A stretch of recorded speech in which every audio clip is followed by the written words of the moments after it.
Io non volevo far grafica, io avevo bisogno che fosse comunicazione.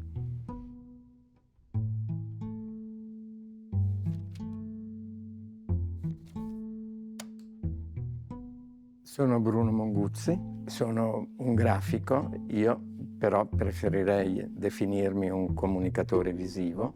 Ho studiato prima a Ginevra, poi a Londra. Da Londra sono andato a Milano, allo Studio Boggeri. Nel 65 sono partito a Montréal, tra Montréal e New York, a progettare 9 padiglioni per la mostra universale del 67 e sono venuto a Meride perché avevo bisogno di silenzio.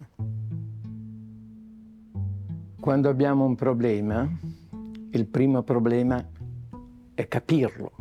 Bisogna scavare in profondità, bisogna arrivare alla sua specificità, perché è da quella specificità che la risposta prenderà corpo.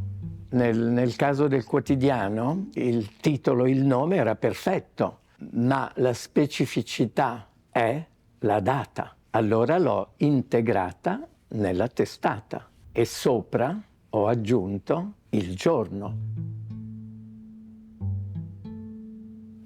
Dobbiamo naturalmente considerare che un messaggio può essere diretto, come ad esempio quello del quotidiano, rispetto ad altri messaggi che sono stratificati, cioè a più livelli, a partire dal livello basilare che è l'informazione.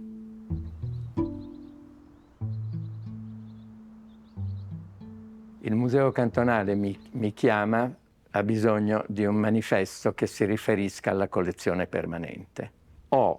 Sul manifesto informativo ho ingigantito i 3 elementi del logo in modo che la A diventasse un indicatore, dicono i semiologi, un indice verso la donna dell'Ottocento, per cui il lasso temporale tra Ottocento e XX secolo si compenetrano.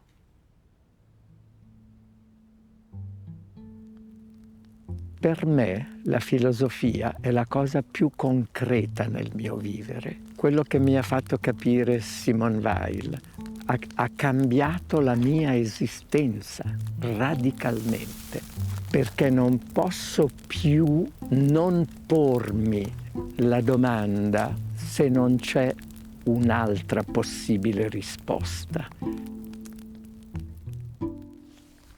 Vengo chiamato da Parigi perché il Museo d'Orsay ha bisogno del manifesto per l'apertura e mi danno un brief molto preciso e sorprendente.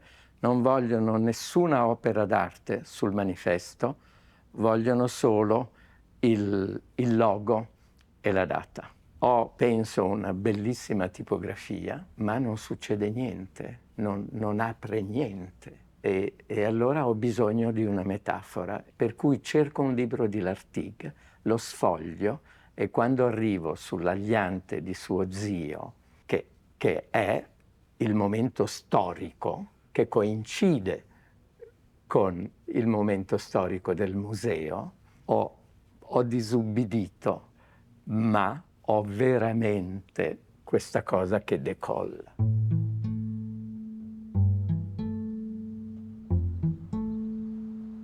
Beh, qui sono venuto spesso in tutti questi anni, dal 70, quando avevo veramente bisogno di essere solo nel silenzio, a sentire più vicini delle persone che sono là in fondo, o Milano, o New York, o Los Angeles, perché sono le persone che mi hanno veramente, hanno marcato con il loro lavoro prima e con la loro amicizia dopo E queste persone sono entrate dentro di me. Succede che io le ho sempre sentite dentro di me, anche se erano lontanissime.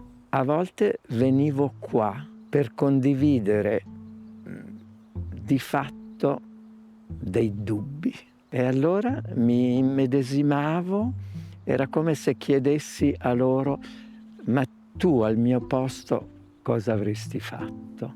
E la cosa incredibile è che loro mi rispondevano.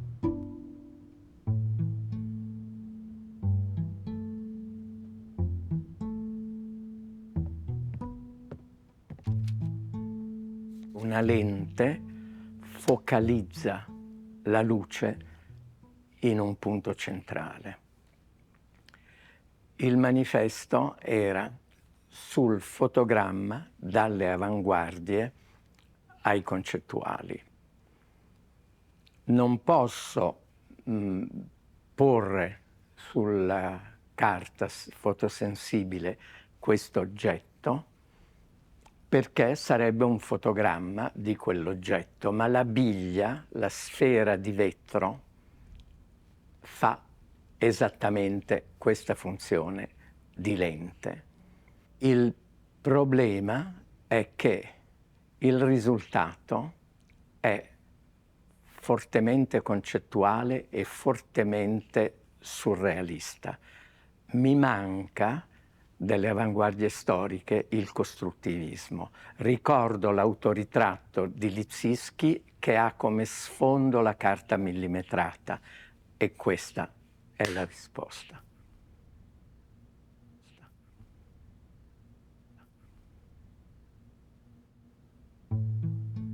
Il titolo Anwesenheit bei Abwesenheit mi costringe a fare un titolo chiarissimo per cui a 15-20 metri tu vedi il manifesto da lontano, vedi il fotogramma, ma un manifesto senza titolo non ho mai visto.